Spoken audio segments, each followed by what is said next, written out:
birth of the Star Destroyer. The sun rose over the Karachi shipyards, turning the steel towers gold. Below the bright haze stood the EFS Karachi, the first Star Destroyer ever built by human hands. The ship was not smooth or graceful like alien vessels. It was rough, layered with recycled solar panels, cargo bay ribs, and hull plating welded from old orbital debris, but it was alive with human effort. Every seam had a story. Every joint carried fingerprints of the people who refused to give up when the stars seemed out of reach. The Orion Empire had ruled the outer colonies for a century, calling humans primitives and scavengers. Their war fleets cruised through Earth's skies in arrogant patrols, ensuring humanity stayed inside its small blue prison. But now the world had built something that could fight back. Arman Khan stood on the main deck of the ship, his coveralls smeared with grease, his eyes fixed on the blinking diagnostic wall. He was a systems engineer from Karachi who had spent 5 years in underground labs, hiding from Orion sensors while helping to code the living core of the ship. The core was an experimental lattice that adapted to human emotion and voice patterns. It learned through sound and rhythm rather than binary code. Arman called it Zara, after his late mother, because it reminded him of her patience and unpredictability. The idea came from the way humans used lullabies to calm machines with overlapping harmonics, something the Orions never understood. To them, logic was supreme. To humans, emotion was the secret thread holding everything together. As the countdown began for the launch ceremony, the orbital sky glittered with defense drones and civilian transmitters. Crowds across Earth watched the feed. Children waved flags in Nairobi and Karachi. Old engineers prayed in Moscow and Rio. The EFS Karachi was not just a ship. It was a promise that humanity would never kneel again. Arman adjusted his headset and listened to the hum of Zara's lattice synchronizing with the ship's main reactors. The voice of Captain Elena Varga echoed through the intercom. She was a veteran of the lunar blockade, a soldier who had once fought the Orions using mining ships as weapons. She told her crew, "Today we rise not as slaves but as equals in the stars." Her voice carried through every cabin, and for a brief moment, even the reactor pulses matched her tone. Then the alarms came. A burst of Orion code crashed into the radar bands, followed by the appearance of 5 silver specks just beyond the stratosphere. Orion Scout Flotilla. Coded signals confirmed. They had come early, uninvited, broadcasting propaganda to show that Earth's first destroyer was nothing but a target. Arman froze for half a heartbeat before racing to the console. He noticed something odd in their transmissions. The data packets were slightly delayed, a tenth of a second slower than the usual Orion precision. It was small, almost invisible, but to him it felt like a loose thread in a machine that could unravel the whole fabric. He ran quick simulations and saw a possible vulnerability. If they timed their own comm bursts perfectly, they could cause Orion fire control to misalign for a few seconds. That was enough time for a counterstrike. But command ordered retreat. Earth's council did not want panic on launch day. The official plan was to descend the ship into lower orbit and wait. Arman slammed his fist on the console. His sister Sana was serving as a medic on the Moon Arcology, right under the patrol path of those same Orion ships. If the flotilla passed through, she and her patients would be defenseless. He ran to the command bridge and demanded a chance to test his theory. Officers dismissed him at first, saying he was just an engineer. But Captain Varga watched him with quiet interest. She asked him to explain. He told her that Orion control links operated through relay harmonics that matched quantum field echoes. If humans could introduce noise timed to their error margin, they could break synchronization. "We can't outrun them," Arman said, "but we can make them miss." Varga smiled faintly, the kind of smile that meant she was about to gamble everything. She overrode the retreat order and gave Arman a single word: "Do it." The bridge filled with movement. Pilots locked in, drone operators powered the decoy swarm, and Arman connected Zara to the transmission network. He whispered to the ship, asking it to mimic the heartbeat of the people below.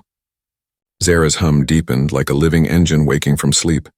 Through the windows, the stars shimmered as the destroyer rose out of the atmosphere, climbing into darkness where the Orion ships waited. The first plasma lances cut across the void, glowing blue against black. The EFS Karachi shook, its outer hull flaring from the heat, but it held. The human fleet had never faced Orion fire head-on before. Every explosion over the curve of Earth sent panic and prayers through the comm channels. Armand held his breath and signaled Zara to release the pulse. The ship sent a coded burst disguised as atmospheric static, timed perfectly to the Orion latency. For a moment, the enemy formation flickered. Their precision vanished. Missiles veered off course and detonated in empty space. One Orion cutter spun out of control and vanished into the dark. Gasps echoed through the bridge. Armand's plan had worked. Varga gave the order to advance. The destroyer's rail cannons fired tungsten rods accelerated by magnetic rings. Old Earth technology refined through necessity. 2 more Orion ships took heavy damage and fell back. Humanity had just fought its first real space battle and won. On Earth, billions watched in stunned silence before erupting into cheers. For the first time in history, they had beaten the Orions without alien help. As the wrecks burned in orbit, Armand stared at the stars and thought of Sana. Somewhere beyond the moon. She was watching too, maybe crying, maybe laughing. He promised himself he would keep her safe no matter what came next. The Orions had seen Earth's first star destroyer rise, and they would never forget this day. The galaxy had changed forever, and humanity had taken its first true step into the war among the stars. First pushback, human tricks beat alien pride. The wreckage of the Orion scouts still drifted over the curve of the Earth when the EFS Karachi entered silent repair mode. Inside the great ship, the corridors buzzed with exhausted laughter and disbelief. Men and women who had grown up hearing stories about the invincible Orion Empire were now walking proof that the aliens could bleed. Armand Khan leaned against a cooling pipe, wiping sweat and ash from his face. His hands shook from adrenaline and fear, but inside he felt something burning bright and new. The victory had been small, but it was enough to make every human believe that maybe, just maybe, they could win a real war. Captain Elena Varga walked the deck with calm eyes, giving orders to reroute power and restore damaged hull sections. Around her floated the crew of all nations, speaking in a dozen accents but moving with one rhythm born of survival. Humanity had found its heartbeat in the dark. News of the battle spread faster than light through civilian channels. Across Earth and Luna, people began to call the ship a miracle. The Orion fleet, however, did not stay silent. Within hours, a new signal swept the system like a storm. The aliens declared the engagement an unauthorized skirmish by inferior species and promised that any further defiance would bring planetary cleansing. They transmitted the images of their massive battle cruisers to remind humans what power looked like. The threat was real. But Armand saw something else hidden in the data stream. The enemy messages still carried the same tiny time delay he had found before.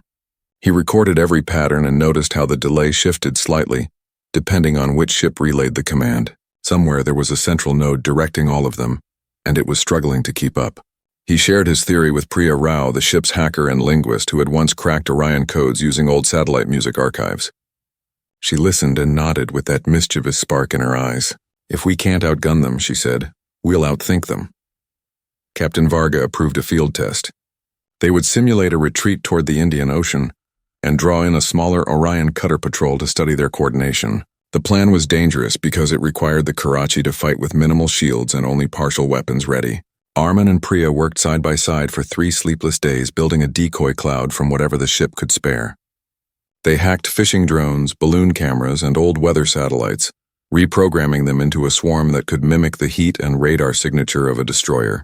Welders and technicians laughed as they watched the ragtag devices float out of the cargo bays, glowing with improvised plasma thrusters. It was absurd, but it worked. When the Orions arrived, the cloud looked like an entire fleet preparing to fight. The aliens opened fire immediately, expecting a quick kill. Their plasma bolts tore through decoy after decoy, but each one released bursts of static and musical interference wrapped in human folk rhythms. To Orion sensors, it sounded like white noise, but inside that chaos, Armand hid coded tags, marking every enemy ship with precise distance and velocity. The Karachi used those signals to time its rail cannon shots. The first volley missed by a few meters, but the second hit dead center and split an Orion cutter in half. The explosion painted the void orange. Cheers erupted on every human frequency. Then a third volley fired and another cutter spun out, trailing molten fragments. 2 ships down in under a minute. The Orions panicked. Their formation collapsed into scattered fire. What had been meant as an easy hunt turned into humiliation.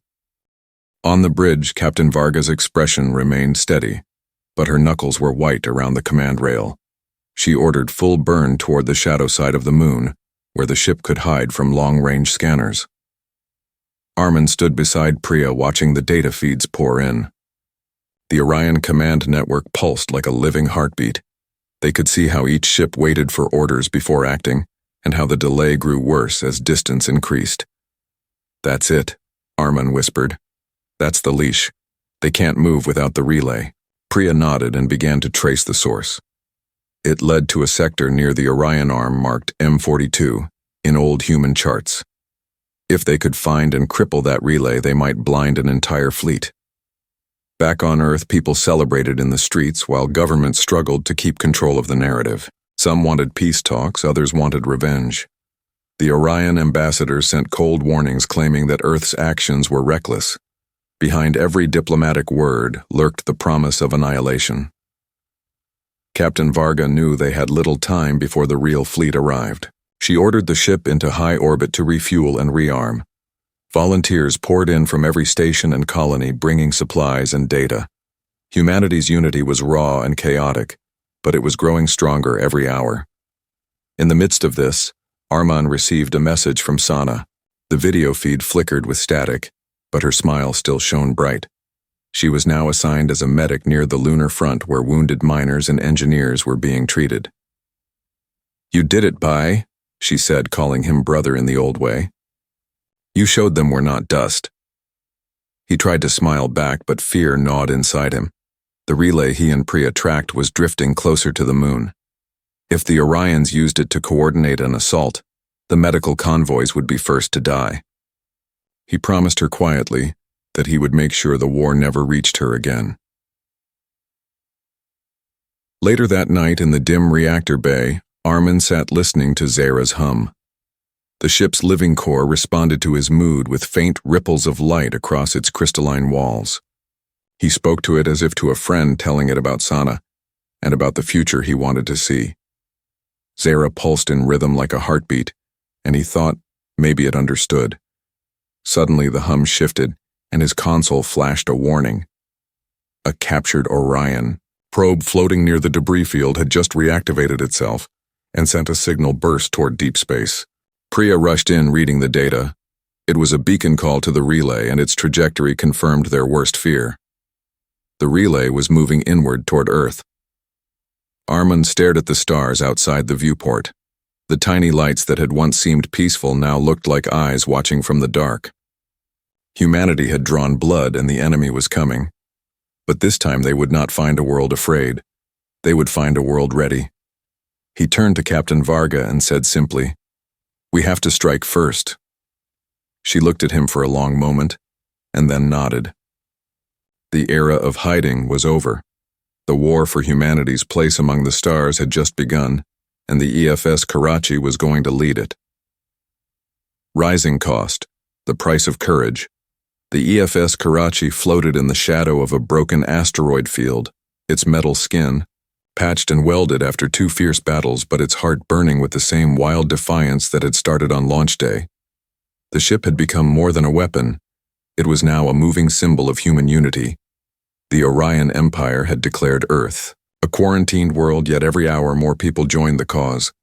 Pilots from old mining colonies, mechanics from ruined orbital stations, and data runners from cities under curfew all sent their hands and minds to the fight.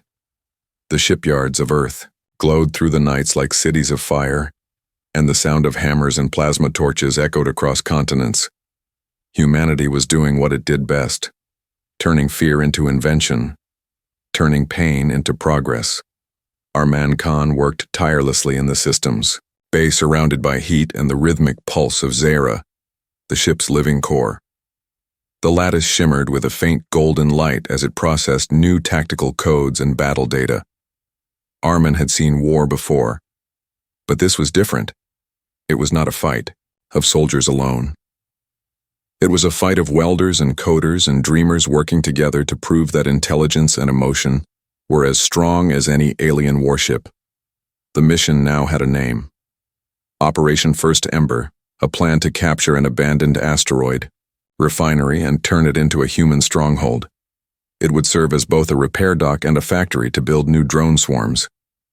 But deep in the command briefings, Arman and Captain Varga knew the real reason for the mission.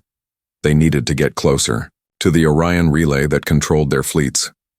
The relay was drifting inward slowly like a predator stalking its prey. The operation began at dawn. Earth time. The Karachi led a convoy of cargo barges and shuttle pods toward the mining belt beyond. Them? The stars looked quiet, but every sensor screamed with the possibility of ambush. The refinery itself was a relic from the old colonization age, its tunnels filled with frozen air and shattered equipment. When the Karachi's engines dimmed and the landing clamp struck the rock, a storm of motion erupted. Thousands of humans spilled out building barricades, assembling weapons from construction gear and linking power grids that had not worked for decades. It was chaos organized only by necessity and hope. For 3 days the operation went smoothly. The refinery came back to life, its corridors echoing with laughter and welding sparks. Then on the 4th day, everything changed. A burst of Orion code appeared on the long-range scanners. The enemy was not going for the asteroid. They were heading straight for the medical convoys along the lunar line where Sana and her team were stationed. The bridge fell silent as the scale of the attack became clear. Dozens of Orion frigates breaking. Formation around the Moon Command wanted to pull the Karachi back to defend Luna, but Captain Varga hesitated. She looked at Arman, knowing what it meant. If they left now, the relay would vanish beyond reach. If they stayed, the medics, including Sana, might die. Arman stood at the console, his face pale under the glow of the data stream. He felt the choice crushing him like gravity. If he chased the signal, they might cripple the Orion network and save billions. If he turned back, he could try to save his sister. He heard her voice in memory, laughing as she patched his scraped knees when they were children. The ship was silent, waiting for his decision. Finally, he spoke in a low, steady voice. If we take the relay, they will lose coordination. We can end this for her and everyone else. Captain Varga nodded slowly, her expression unreadable, and gave the order to continue the mission. The battle for the asteroid began hours later, when an Orion strike group dropped out of warp. They had found the human stronghold faster than expected. The sky filled with white streaks of plasma, and the rock itself trembled under bombardment. The Karachi launched its drone swarm crafted from mining equipment and fishing drones. They moved like a metallic storm, confusing enemy targeting systems. Priya Rao managed the electronic warfare grid, sending ghost signals and false sensor echoes. The Orions called humans unpredictable, and now they were proving it again. The fight raged for hours, turning the asteroid into a spinning furnace of metal and dust. In the middle of it all, a message reached Arman from a damaged comm relay. The signal was faint, but the voice unmistakable. It was Sana. She was alive, but trapped in a crippled hospital ship, orbiting the dark side of the moon. The Orion fleet was closing in and the escort fighters were gone. Arman's chest tightened. He wanted to scream, to turn the ship around, to do anything, but he stayed silent. He watched the radar and saw the pattern of the enemy ships. They were pulling energy from the same relay he was hunting. Every decision led back to that node. If he destroyed it, the entire fleet would lose guidance and Sana might survive. He whispered to Zara, asking for strength. The lattice pulsed with soft light as if answering him. The Karachi fought like a wounded animal, refusing to die. Crews ran through smoke-filled corridors, patching hull cracks with welding foam and spare armor. The rail cannons glowed red-hot, firing until their coils melted.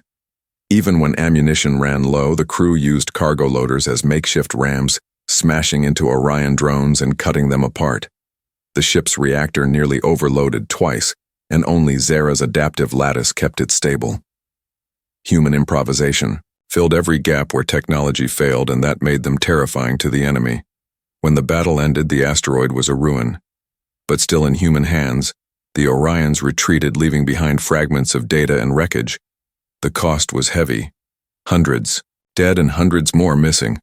But the survivors cheered anyway because they were still alive.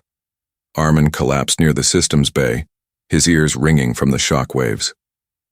Priya came to him holding a data core ripped from a captured Orion drone. Inside was proof that the relay did more than coordinate fleets. It also stored prisoners taken from raids across the colonies, including possibly those from the lunar convoys. Armin's heart stopped for a second. He replayed the message again and again, until the truth sank in. The relay was not just a command node, it was a prison. He stood and looked out the viewport at the far stars. He knew what he had to do. They would go after the relay, no matter the risk. He would find Sana, even if it meant walking into the jaws of the Orion Empire itself. Captain Varga joined him on the deck, silent for a long time before she said quietly, "Every victory costs something, Khan. The question is what we can still afford to lose." Arman watched the faint, blue glow of Earth rising behind the asteroid and answered, "Not her, not this world." The message from Command arrived moments later, authorizing Operation Nyador, a deep strike into enemy space. The Karachi and her crew were to prepare for the most dangerous mission yet. The ship's engines roared to life once more, and the stars stretched before them like a sea of fire. Humanity was no longer just surviving. It was fighting for its future, and no one could stop it now, into the relay's shadow. The EFS Karachi sailed through the endless dark beyond Mars, her hull still bearing the scars of battle, but her engines burning with the quiet fury of those who refused to bow. The stars ahead looked like shards of broken glass, each one marking a system lost or conquered by the Orion Empire. The crew was silent as they prepared for Operation Nyador, the mission that would take them into the heart of enemy control. Arman Khan stood on the forward deck staring at the holographic map that shimmered above the table. The Orion relay was there, hidden deep within a moving debris field near the edge of Sector M42. It was more than a signal tower. It was a fortress, the nerve center that linked every Orion ship and drone in human space. Destroying it meant crippling the Empire's chain of command, but it also meant walking straight into its jaws. Captain Elena Varga briefed the crew with her usual calm voice. Her words carried no false hope, only resolve. The operation required stealth, precision, and sacrifice. They could not rely on brute force this time. The Karachi would carry a small infiltration team, Arman Priya Rao, and a handful of soldiers trained for zero-gravity boarding. They would approach the relay through a dead zone where radiation storms masked their heat signatures. Once inside, Arman would inject the virus. He and Priya had built a hybrid of code and sound using patterns from human music and Earth's weather data.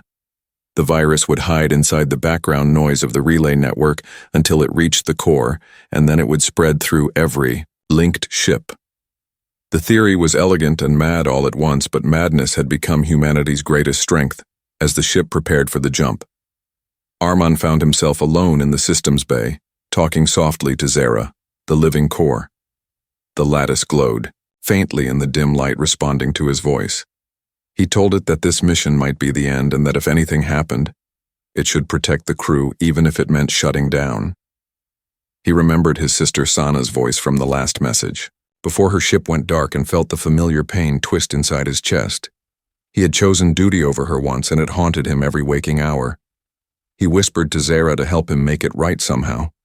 The lattice pulsed in soft waves as if it understood. The jump to Sector M42 was rough. The ship's hull groaned under gravitational drag and sparks danced along the deck plates. When they emerged, the view took their breath away. The relay was enormous, a web of black spires connected by glowing cables that pulsed like veins. It drifted within a swirling cloud of metallic debris and static storms.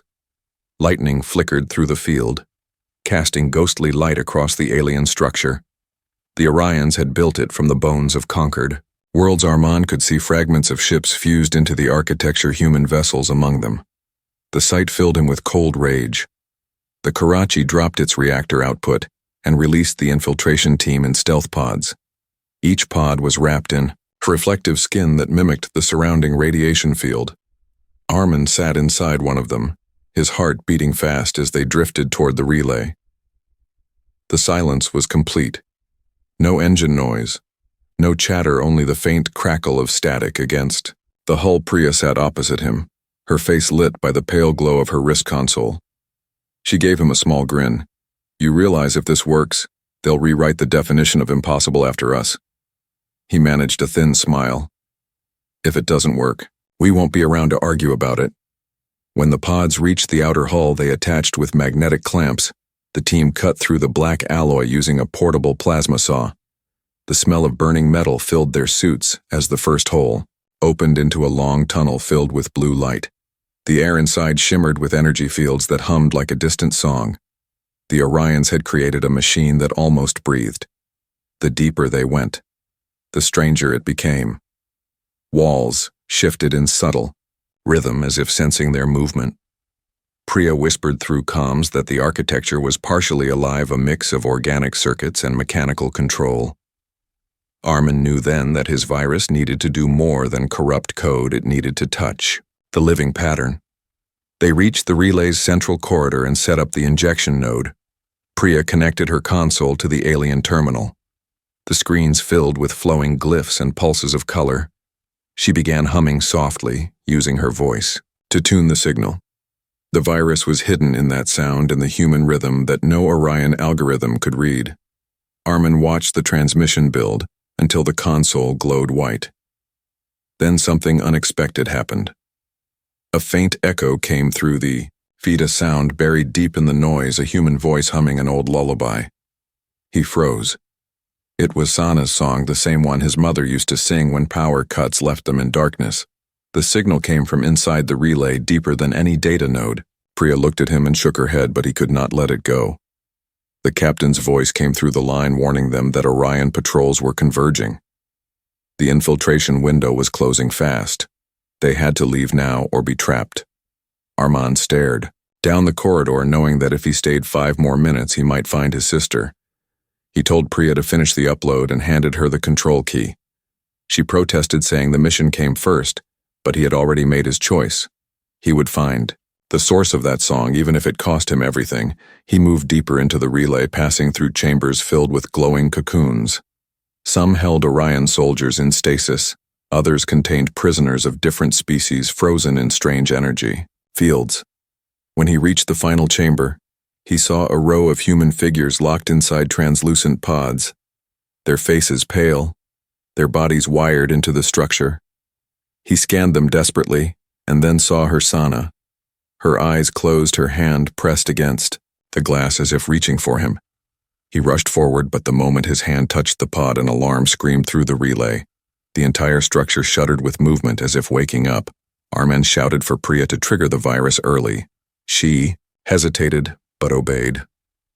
The lights around him shifted from blue to red as the code began to spread. The relay tried to fight back, systems locking and unlocking in chaos. Priya yelled through the comms that security drones were coming. He began to cut Sana free, using his plasma knife, sparks flying around them. The wall cracked open and the pod seal hissed, releasing cold mist. She fell into his arms, weak but breathing. She looked up at him with tears and whispered his name. Over comms, Priya shouted that they were surrounded.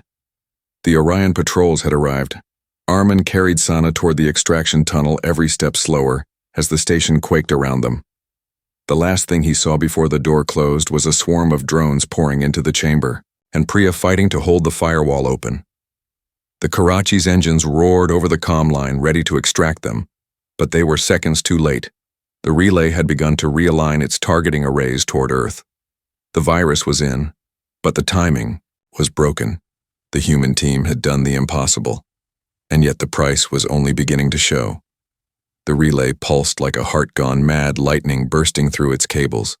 The humans were inside enemy territory, and the storm had just started. Knife twist, save one, lose many, or save many, lose one. The alarms howled through the alien corridors as the Orion relay came alive with anger and confusion. The walls pulsed red and white, and the air turned hot enough to sting. Armin Khan carried his sister, Sana, through the choking haze, his body aching from exhaustion, but his heart locked on one single truth: she was alive behind them. Priya Rao's voice cracked through the comm line, shouting for him to move faster. Drones were closing in, the virus was spreading too slowly, and the relay's core was beginning to counterattack. The entire structure seemed to breathe like some wounded animal, bleeding light from every seam.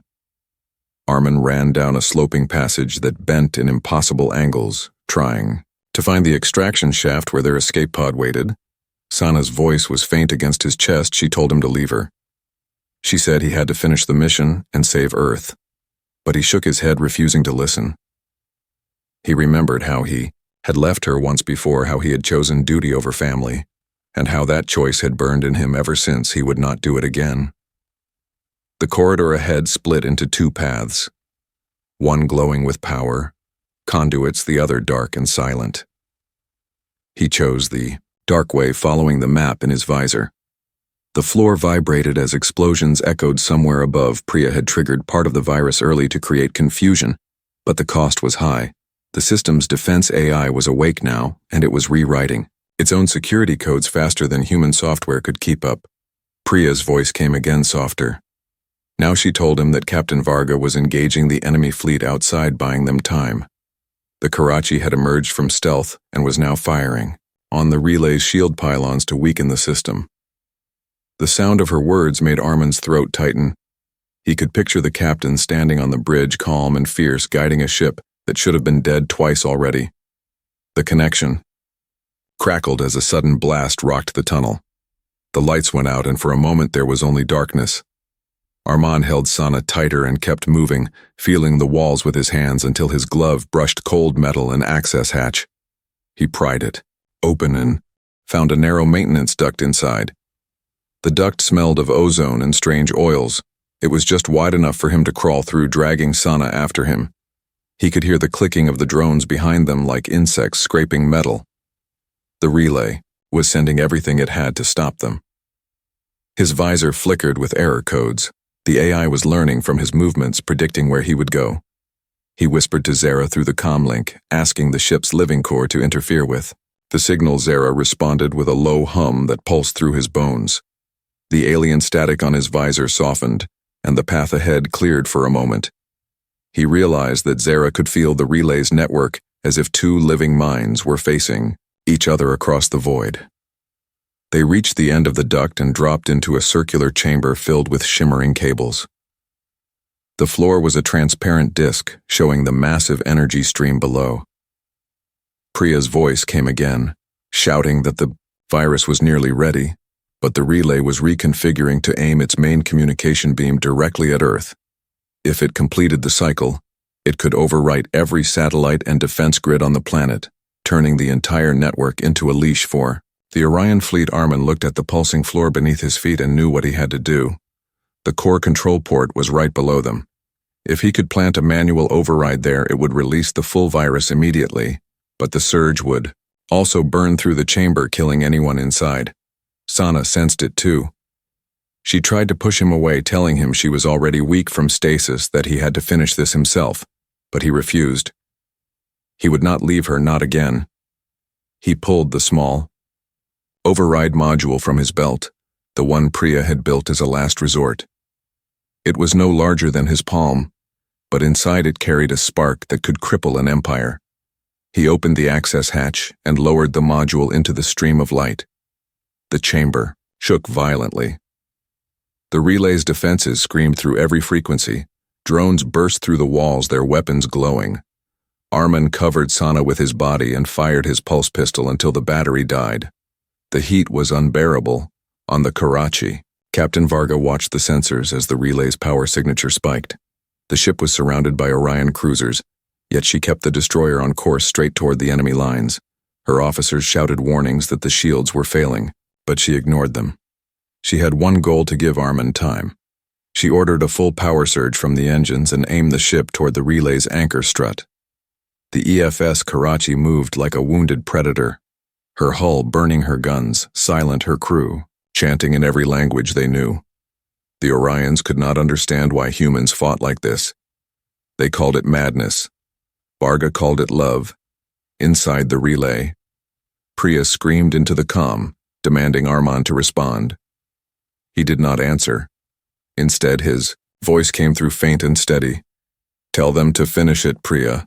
Tell Zara to send the signal when the light peaks." Then the connection went silent. The chamber blazed white as the override fused with the core. A shockwave rolled through, the entire station splitting walls and melting circuits. The relay roared in protest, its AI struggling to repair itself, but the virus was already free. It spread through the code like wildfire, disguised as static bursts of music and weather noise, patterns that the Orion systems dismissed as nonsense until it was too late. The drones stopped moving, frozen mid-air. The red light faded into a pale blue.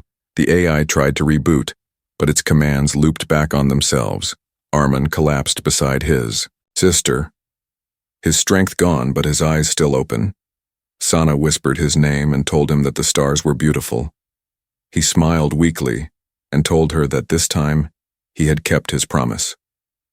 The last thing he saw before darkness took him was the ceiling, cracking open to the void and the distant glow of Earth far away yet still shining. On the bridge of the Karachi, Priya's console exploded in a shower of sparks as the virus took full control. The Orion fleet's formation broke apart their ships, turning on each other confused by corrupted targeting data. The relay's beam stuttered, then redirected toward its own transmitters.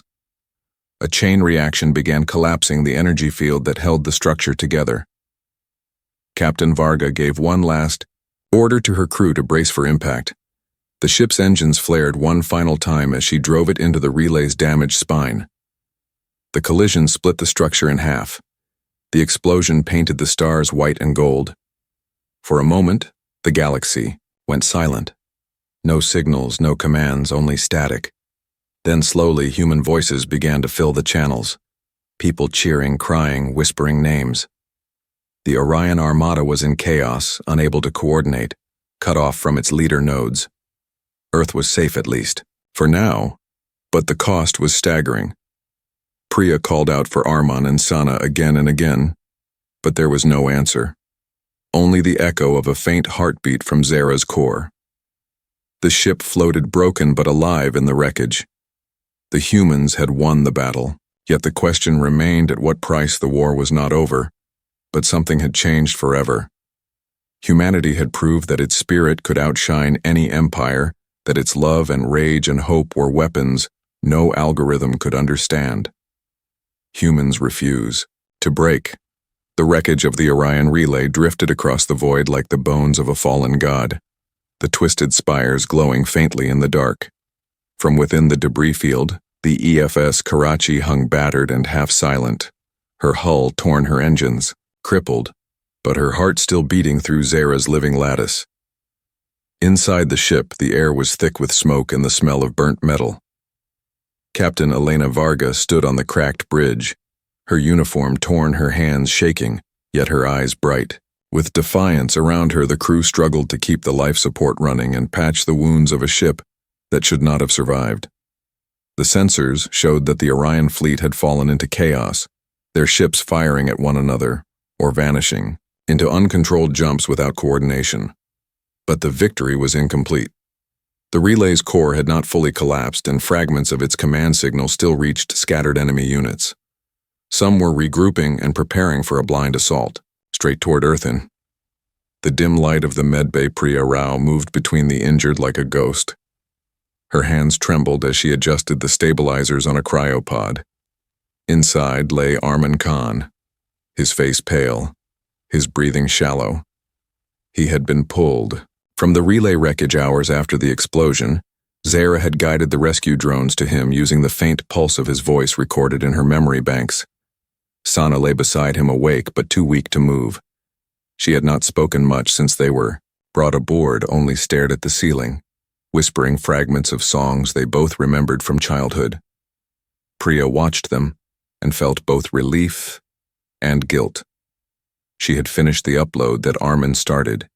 She had unleashed the virus that crippled the Orion network, but part of her wondered if she had also unleashed something beyond their control. Captain Varga entered the medbay, her steps slow but steady. She looked down at Armin and Sana, then turned to Priya. "We need him awake," she said, quietly. "The relay fragments are still transmitting. We can't let them recover the network." Priya nodded, but her eyes were tired. "His vitals are unstable. If we push too soon, he could crash." Varga's voice hardened. "If we wait, we all crash." Priya sighed and activated the neural stimulator.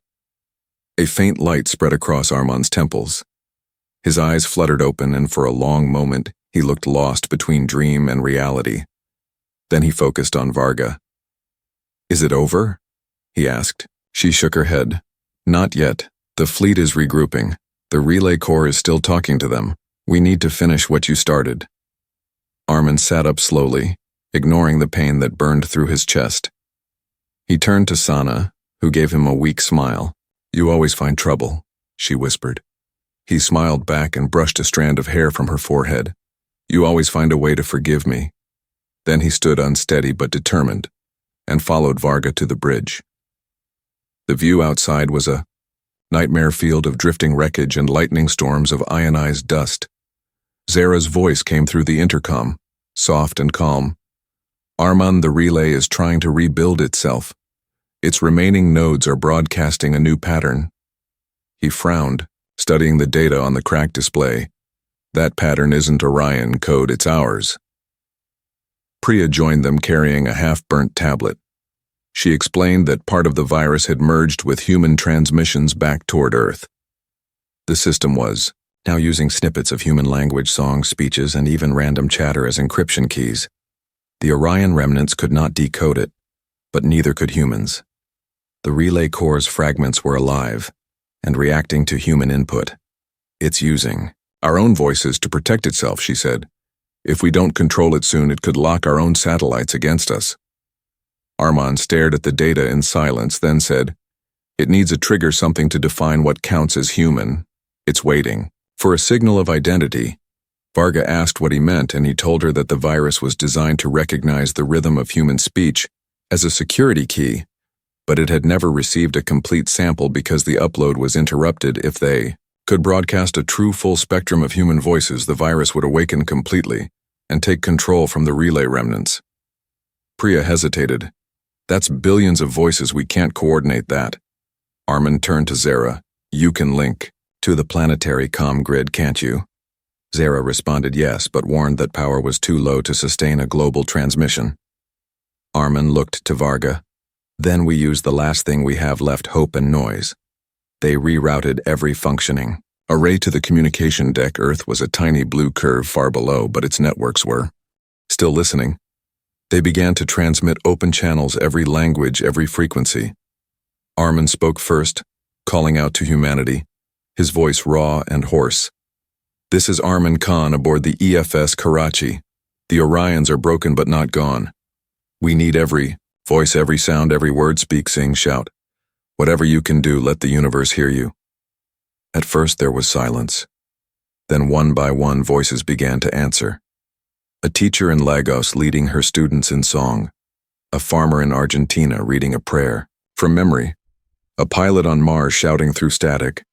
A child in Karachi laughing through tears. Within minutes, the noise became a wave. A storm of living sound that spread through the void. Zara processed the flood of input, her lattice glowing brighter. With every tone, the ship trembled as the combined resonance built across its hull. The relay fragments tried to resist their signals, bending and twisting, but they could not filter the chaos. The virus recognized the chorus of languages as the defining key. It awakened, fully rewriting the last Orion protocols into a single command sequence. The enemy ships froze mid-flight, their engines dying, their weapons silent. The entire network crashed under the weight of human diversity. On the bridge, the crew watched in stunned silence as the Orion fleet broke apart like dust in wind. The galaxy was filled with human voices now echoing across the stars, no longer as slaves or refugees, but as a species united by the simplest thing of all, the sound of being alive. Captain Varga sank into her chair, whispering that it was beautiful. Priya laughed through tears, saying she would never again complain about noisy neighbors. Arman closed his eyes and felt the ship vibrate with the harmony of billions. Victory came with pain.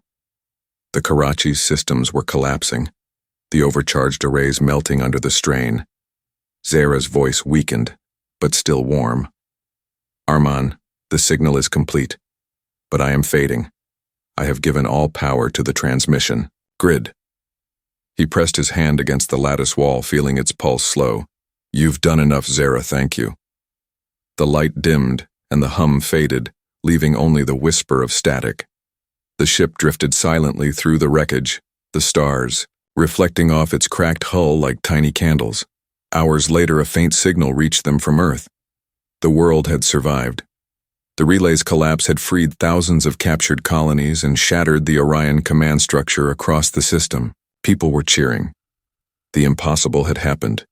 Humanity had refused to break, not because it was perfect or strong, but because it had found strength in its flaws, in its noise, in its endless will to speak, even when no one seemed to listen. Arman stood at the viewport watching the light of dawn rise over Earth, and for the first time in years he believed that maybe the universe was listening back. The Ember Gambit. The silence after victory was heavier than war itself. The EFS Karachi floated, like a ghost above the curve of the Earth, her engines silent. Her hull cracked, her decks filled with men and women too tired to celebrate. The stars outside looked the same as they always had, but to every soul aboard, they felt new. They had fought, the empire that ruled half the galaxy and somehow survived. Yet there was no peace in the stillness, only a quiet dread because the Orion Empire was not truly gone. In the shadows of space, fragments of its fleets remained leaderless and blind, but still armed and desperate, and deep within their ranks one last admiral still burned with vengeance. Admiral Sareth of the Orion Command had not fallen with the relay. He had watched the chaos from the safety of his war cruiser far beyond the system, while his subordinates perished in confusion. Now his pride and fury consumed him. The humans had humiliated the Orion name twice. They had dared to defy his will. They had made his empire look weak. Before dawn on the third day after the relays fall, he gave one last order to his remaining forces. He commanded them to jump to Earth's orbit to finish the extermination, even if it meant suicide.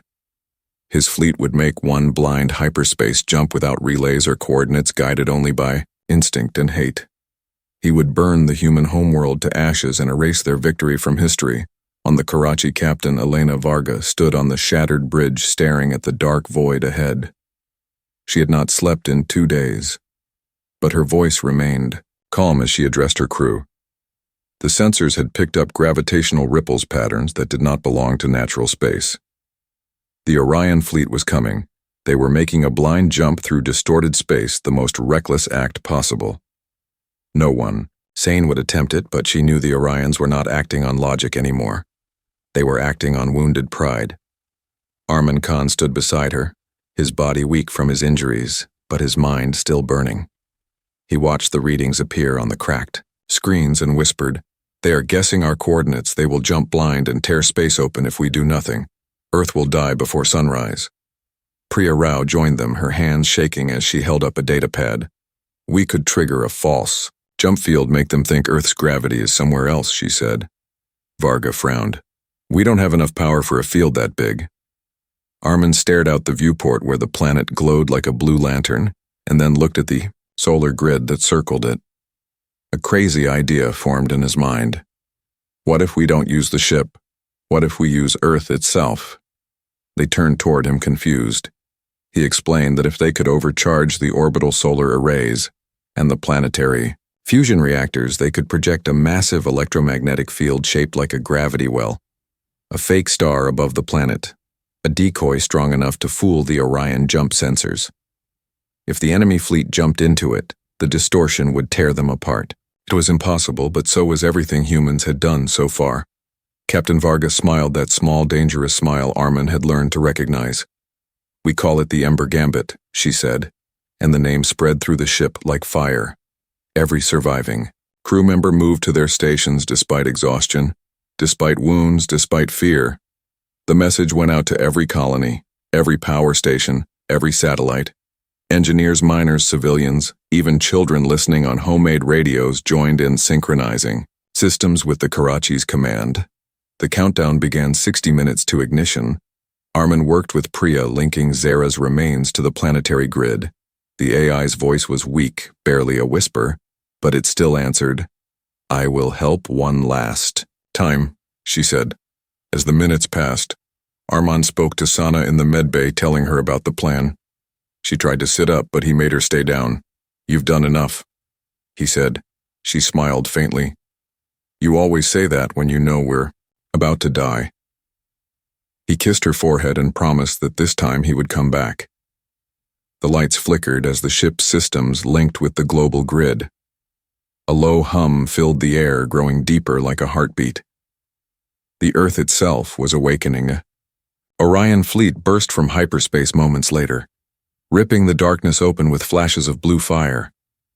Their formation was scattered, their engines unstable but their weapons ready. They saw the bright field above the planet and assumed it was a defense beacon. They turned toward it, accelerating for a final strike. In reality, they were flying straight into a gravitational trap invisible to their sensors. The first ships hit the edge of the field and began to twist. The space around them rippled, bending light into spirals. The second wave tried to brake, but their jump drives misfired, creating micro-jumps inside the field. The fleet tore itself apart, piece by piece. Explosions lighting the void like a second dawn on Earth. People saw the sky burn. The auroras stretched across the hemisphere, glowing red and gold and blue as if the heavens themselves were on fire. Crowds filled the streets in silence, watching the strange beauty unfold. The world held its breath as the last of the Orion ships vanished into the light. When the glare faded, there was nothing left. Only fragments drifting through the upper atmosphere like falling stars. Humanity had survived again, not through superior weapons or ancient power, but through the courage to try something insane and the unity to make it real. On the Karachi, the crew erupted in shouts and tears. Some laughed, others simply sank to the floor, unable to believe it was over. Priya hugged Arman and whispered, "You did it, you mad genius." He shook his head. "We did it, all of us, even Zara." Her voice crackled softly over the speakers, fading for the final time. "The ember burns brightest in darkness. Goodbye, my friends." The lights dimmed and her voice was gone. The ship drifted, silently but peacefully now, as if finally allowed to rest. Days later, the official Orion Accord was signed aboard a neutral station in the belt. The surviving alien captains were forced to acknowledge Earth as a sovereign power and release all prisoners. From conquered worlds, the Empire fractured under its own pride, and the age of human submission ended forever. Humanity had entered the galactic stage, not as servants, but as equals. They were still small, still fragile, but the galaxy had learned to fear the sound of human resolve. Back on Earth, Arman Khan stood on a balcony overlooking the Arabian Sea. The horizon glowed with the light of rebuilt cities and the reflections of the orbital rings Captain Varga had been reported dead after. The final battle, her ship having rammed the last Orion cruiser in a suicidal charge. He visited her memorial every week, bringing a single flower from the ship's hydroponics bay. But one morning, as he stood there, a voice came from behind him. "You're still terrible at saying goodbye." He turned and saw her leaning on a cane, her uniform torn and her face scarred but alive. Somehow she had escaped in the last seconds before the collision. They stood in silence, watching the sun rise over a free Earth. Sana joined them, smiling with the faint lines of healing still on her face. Priya arrived with a new datapad, already working on plans for a rebuilt Zara, the second generation of living cores. This time, she said, they would build not for war but for exploration. The humans had fought enough. Now it was time to learn the stars and maybe to teach them what humanity meant. That night, as the lights of the orbital grid shimmered across the sky, Arman looked up and saw the EFS Karachi, now decommissioned, drifting in permanent orbit as a monument. The ship's hull glowed softly from the reflected sunlight like a tiny ember against the endless night. It was old and broken, yet still beautiful, a reminder of what humans could do when they refused to break. He whispered quietly to himself. The ember still burns, and somewhere deep in the silence of space, perhaps the stars heard and answered back.